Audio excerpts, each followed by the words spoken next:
নওশাদ সিদ্দিকী আসিফ বিধায়ক তার বাবার নাম ভুল এসেছে, তালিকায় নাম ভুল থাকায় রিভেরিফিকেশনের নির্দেশ দেওয়া হয়েছে। রিভেরিফিকেশনের নির্দেশ নওশাদ সিদ্দিকী পেয়েছেন। 2002-এর তালিকায় নওশাদের বাবার নাম ছিল আলী আকবর সিদ্দিকী, কিন্তু বর্তমানে যেখানে নাম রয়েছে মোহাম্মদ আলী আকবর সিদ্দিকী, আর তাই রিভেরিফিকেশনের নির্দেশ পেলেন নওশাদ।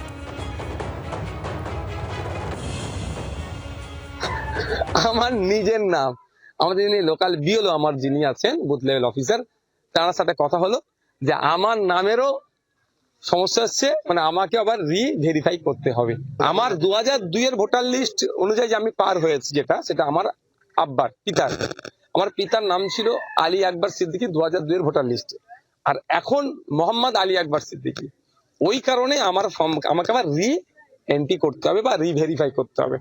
এটা এত ভয়ের কি আছে? দেবো, কাগজ দেবো।